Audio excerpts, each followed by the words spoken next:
Hello and welcome to Quality Expo Texas. I'm Genevieve Dicing with Quality Magazine and I'm here with Forrest Breyfogle III.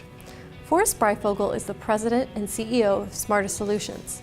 Among his accomplishments in the quality arena, Forrest has developed the Integrated Enterprise Excellence methodology that provides radical management advancements in the utilization and integration of scorecards, strategic planning, and process improvement.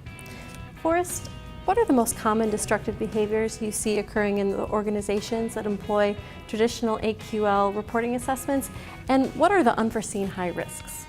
Well, let's consider that you're the general manager of an assembly facility, okay? And you have a lot of different parts that you want to make sure they got high quality when you're putting them all together, basically, right? So what are you going to do? Well, you want to go in and have an inspection plan. So somebody says, well, I want to have a defective rate, or I'll live with a defective rate of 1%.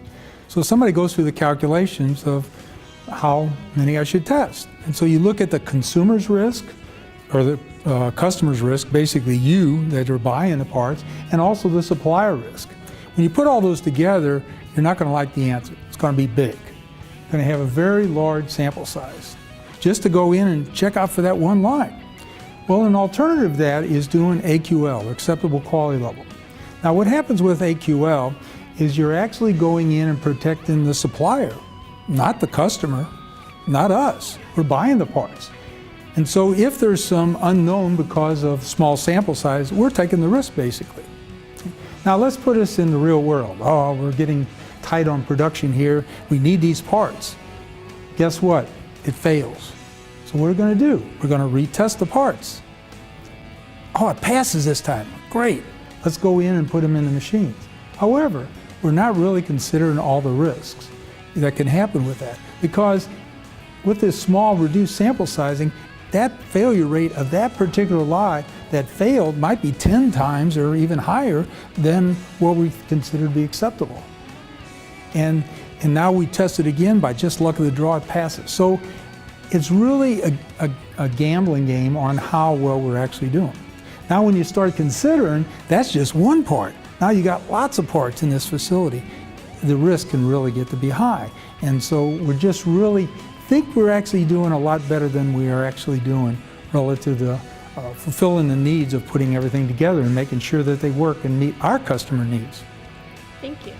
How would you sum up your predictive performance scorecard system? Well, let's take that same situation, and we have a supplier. Now the question gets to be, how can we go in and do a better job of determining if that supplier gives us high quality parts? Well, instead of going in and looking at it as a lot, because when we're doing that sampling technique, we're actually looking at that as the population, but in reality, that particular supplier produces a lot of parts, not only for us, but their other customers. So if we can go in and step back to their big picture relative to the quality of parts that they're producing, then we get a better idea on the likelihood of the parts that we've had. So see what we've actually done by this. We've actually gone in and increased our sample size by looking across lots, because the process really produces the parts that we have. And we really want to manage the parts or manage the process, not just the lots. Because when we're doing the lots before and sampling that, we're kind of testing quality in. But what we really like to do is have a system so that now we go in and measure their process and look at overall how their defective rates are performing. And if they're not doing very well, then we know that we need to do something to improve the process, or better yet, they need to do something to improve the process to show the benefits of what they're doing to make things better in the future.